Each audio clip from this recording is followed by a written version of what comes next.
everybody, I hope you're ready for a book haul, a stack of fantastic books to make your TBR explode. I know mine is. It keeps getting bigger and bigger. There's nothing we can do about it, but I have a stack of books here that I am certain you are going to want to read. So let's get started.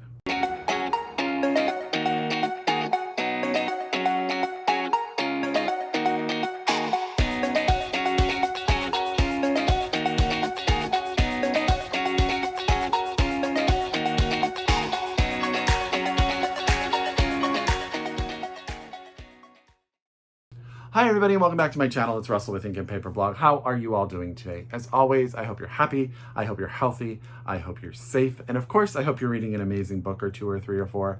It has been a time right now. Life has just decided to throw a lot at me and work has been crazy, so I apologize that I have been unable to constantly post content. I have so many videos lined up that I wanted to do for y'all, but it's just finding the time, so I apologize. But that does not mean that I do not have amazing books to tell you all about, and it does not mean that my TBR does not continue to expand and explode as I sit here today. So as always, get out your pen, get out your paper, get out your Goodreads, however you keep track of your TBR. If you are so able, I ask that you order these books from your local independent bookstore. This is a great stack because most of these books are out or have come out or are coming out so soon you can get your hand on them almost immediately. And if you're a library user, please order or request these from your local library and get your hands on them as soon as possible. So it is a big stack, so I'm going to try to talk quickly so this video isn't really, hours and hours long. So the first book that I want to tell you about is Marigold and Rose by Louise Gluck. This is out from FSG. This comes out on October 11th. This is a teeny tiny bit of a novel. You may know Louise. She is a Nobel laureate poet, multi-award winning poet, and I believe that this is her first book, her first novel. Don't take that as gospel because I'm not 100% sure, but I think I've read that.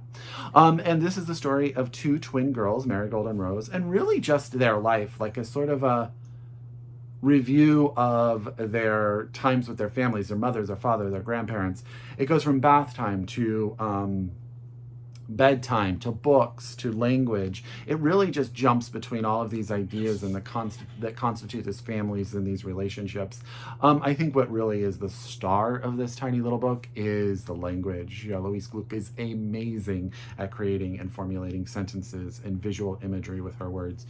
Beautifully written. So that's Marigold and Rose by Louise Gluck, out from FSG, and this comes out on October 11th, which is right around the corner, let's be honest. A book that I apologize to the author that I wasn't able to get into a video earlier, I thought it came out a little bit later, but it came out in September, is Concerning My Daughter by Kim Hye-jin, translated from the Korean by Jamie Chang, and this is out from Restless books. So this is the story. It's set in Korea, and we have a mother figure, a mother who is getting older and has decided to invite her daughter to come live with her. She's really excited about having her daughter there, having the stable income, having the stable household, and also this idea of her daughter then getting married and having children and creating this idea of family that the mother has. But the daughter arrives actually with her longtime girlfriend, and the mother is not having it. She does not want this in her household. She does not accept this as the idea of family that she thought she would have. So as she's dealing with that, she's also an employee in a nursing home where she is the caretaker of an older woman who the facility is sort of asking her to step away from.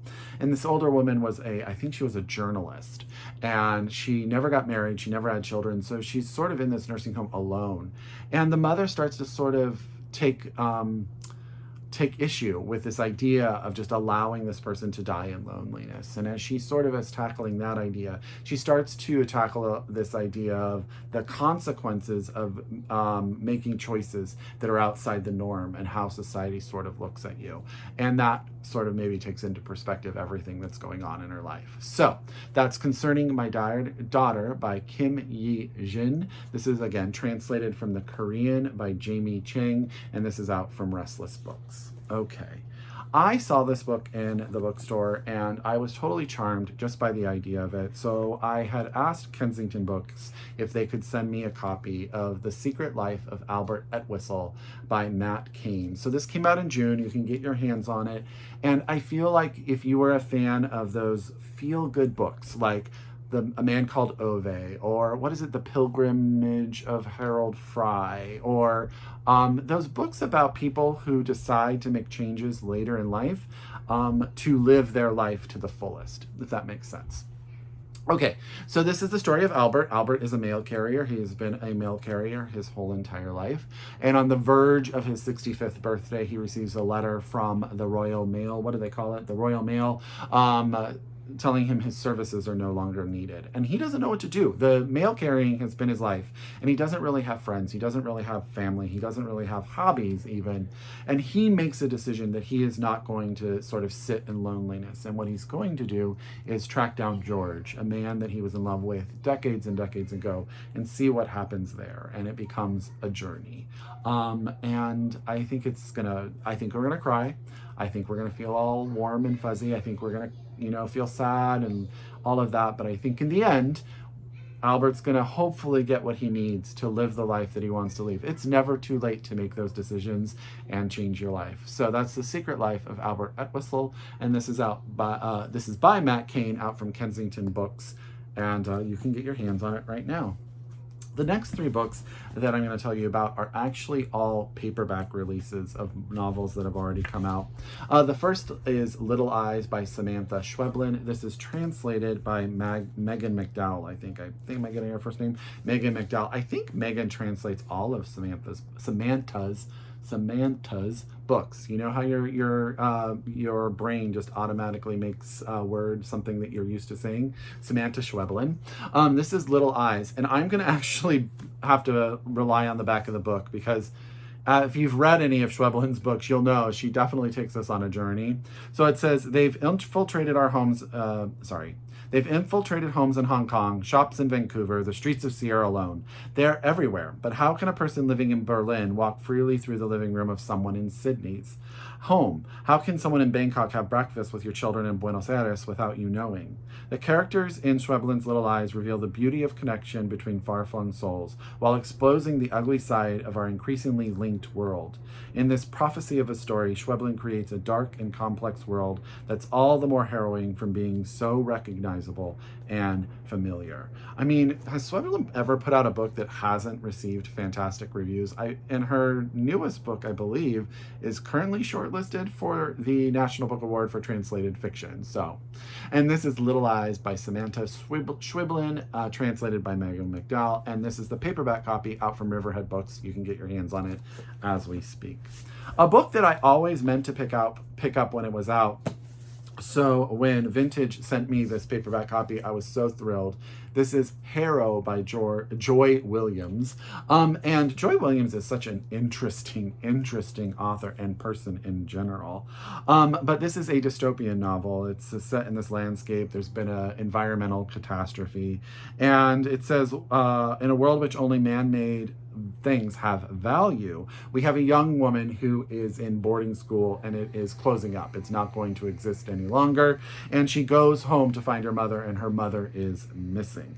And so she winds up at this resort by this lake that has the name Big Girl for elderly people. And they are in these rooms of this old hotel.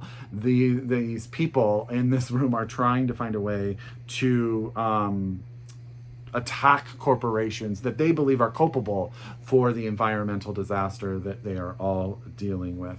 I have heard nothing but fantastic reviews of Harrow by why do I keep wanting to say George?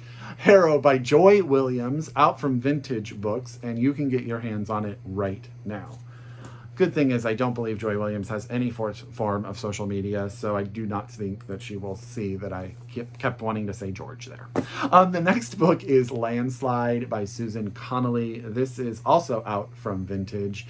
This is a family tale, so if you are looking for a family story, after a fishing accident, our main character's husband is stuck in Canada. She lives in Maine, and she is left to sort of run her household. She has children, one son who is just having issues, becoming more and more troublesome in the day.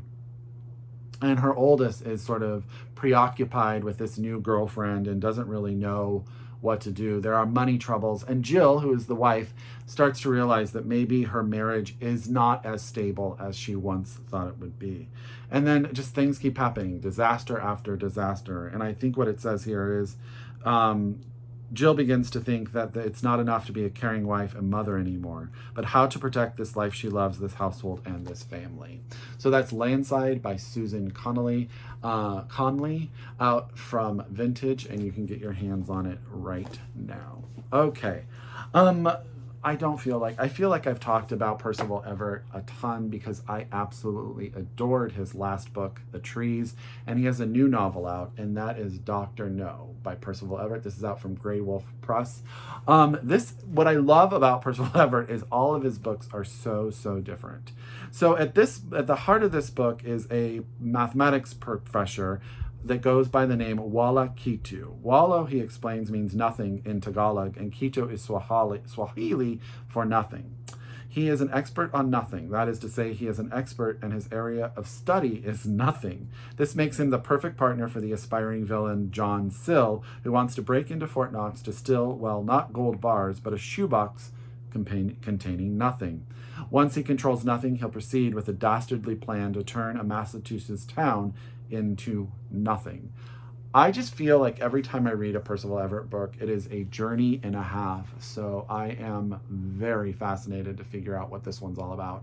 So that's Dr. No by Percival Everett, out from Graywolf Press. Okay, we're getting along here. I have to be honest with you. This video has been a little tough for me. Talking today has been difficult, but I do love to talk about books. So next we're going to talk about Cocoon. This is by Zhang Yueran, and I apologize if I'm saying that wrong. Translated from the Chinese by Jeremy Tiang. This is out from, World Editions Press. So there you go. And it comes out in October, so it should be out any day now. And this is the story of two friends that grew up together. They both come from the general dysfunctional family, and they grew up in the Chinese provincial capital in the 1980s. They've always sort of been fascinated with tracking down something that happened to their grandparents, and it happened on this rainy night in 1967, but at an abandoned water tower. But they don't really know what happens, and most of their family wants to keep it completely quiet. What I read about this is that Zhang Yueran, who wrote this novel, is one of the up-and-coming Chinese young writers. So that's super exciting. And super exciting, we're getting some of her stuff over in English. So that's Cocoon by Zhang Yueran. And sorry, my Chinese is terrible. Translated from the Chinese by Jeremy Tiang. And yeah, get your hands on that one from World War Press. Let's support. There's a lot of actually translated literature in this pile today. So support your translated literature. Let's go a little bit sort of fantasy with The Monsters We Defy by Leslye Penelope. Now, Leslye Penelope wrote a series of books. I always get the name of it wrong. Let's see if I can find the series. The Earth Singer Chronicles, which I loved, highly recommend. High fantasy. If you want to read a fantastic trilogy, highly recommend it. And this is her new book, and this is out from Redhook, and I want to thank them very much for sending me this beautiful finished copy.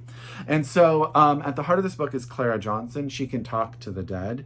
It's a gift that saved her but also got in her a lot of trouble, and she is currently in debt to the spirit world. And then finally the spirit comes and offers her an opportunity to get free, and all she has to do is steal a magical ring from the wealthiest woman in DC.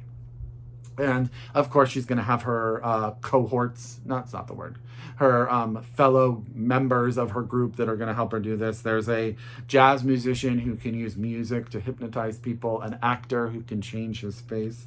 But as they race along DC's legendary Black Broadway, conflict in the spirit world begins to leak into the human one.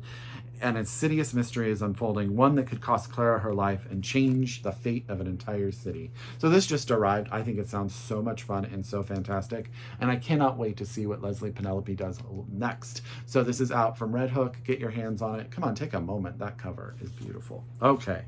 3 books left. One book that was longlisted for the National Book Award for young people's literature, and that is The Life and Crimes of Hoodie Rosen by Isaac Blum. This is out from Philomel Books, and I think that is, I don't know much about this publisher either, but this book does sound, well, it sounds harrowing, if I'm being honest. You know, YA novels nowadays, they tackle some very, very tough topics. So this is the story of Hoodie Rosen. His entire Orthodox Jewish community has just been forced to pick up and move to this new non-Jewish town. And the town is not thrilled that they are coming, but he's never really recognized that anything is that different. He sort of just continues to live his life. Until one day he meets a girl who is the daughter of a mayor who is trying to keep his community out of the city that he runs. And it becomes this juxtaposition for him between young love, new love, and his culture and his community itself, and sort of that push back and forth between the two. And, you know, things are going to happen. There's going to be violence within the community, anti-Semitic violence in his community. And what is he going to do, and how is he going to deal with that? So I told you, harrowing. So that's The Life and Crimes of Hoodie Rosen by Isaac Blum, out from Philomel Books. Okay. This next book, again, there are a lot of books that sound like perfect. If I had a fireplace, which you would never need in Northern California, really, I would be sitting wrapped up, drinking some hot chocolate and reading these books, and they just sound lovely. So that's The Matchmakers Gift by Linda Cohen Logman, and this is out from St. Martin's Press. One moment, please, to enjoy how beautiful this little cover is. And it came with its own little tea package and a thank you note from St. Martin's. So super sweet, super excited about this one. So this is one of those family tales, two stories, a grandma and a daughter. You know, I'm a sucker for it. I love it. The grandmother, her story is in 1910. She has a gift for matchmaking, sort of a magical power for it. But it's really a male-dominated occupation at this time, so she keeps her matchmaking under radar, right? She's sort of in the secret, in the background. And eventually, though, she decides to come out and sort of take her place, and she has to sort of fight the world and the community and the expectations. 2 generations later, we have her granddaughter, who is a successful divorce attorney, and her grandmother passes away and leaves journals that sort of chronicle all of the matchmaking that she did in the 10s and 20s, you know what I mean? And she can't really figure out why her grandmother has left her this library, and then she sort of discovers family history within the pages. And she sort of realizes maybe the work that she does, because she's a divorce attorney for very wealthy people who, you know how nasty that is. We've all watched the reality TV centered around that. And what is really important. I think it sounds lovely. I love stories about grandmothers and granddaughters and grandfathers and grandsons. You know, I love just like that dynamic. So that's The Matchmaker's Gift by Linda Cohen Logman, out from St. Martin's Press. And it is such a beautiful book. And it's blurbed by Fiona Davis and Pam Jenoff and Allison Richmond, who I happen to love all 3 of those ladies. So last but not least is a piece of translated nonfiction. Can't even tell you the last time that I've had a book like this. And that's Papyrus, The Invention of Books in the Ancient World by Irene Vallejo, translated by Charlotte Whittle. And this is out from Knopf. And it is exactly what it says. This is the story of paper, story of books, from the time that they were written on reeds pulled from the Nile, scrolls like that were sort of gems and things of treasure, and sort of how that's all changed, and this idea of how that has gone through the ages. This book, I will say, I started this book. It is very, like, it's got almost like a narrative nonfiction voice to it, and it's dense in its sort of in its desire to really immerse you in this idea of paper and the world of it. I hope that makes sense. But yeah, no, if you are ever interested in sort of the history of books and all of that goes with that, this is the book for you. And so that's Papyrus, The Invention of Books in the Ancient World by Irene Vallejo, translated by Charlotte Whittle, out from Knopf. So that is quite a stack of books. I told you, All of them sound amazing, right? I'm not lying. I'm not lying. As always, if you're a return subscriber, I couldn't do this without you. Thank you so very, very much. If you aren't new to my channel, thank you for coming. I super duper appreciate it. I hope you subscribe, press the button, and do all of that. As always, in the future, I always encourage you to read globally, shop locally, and until next time, I wish you happy reading. Bye, everyone.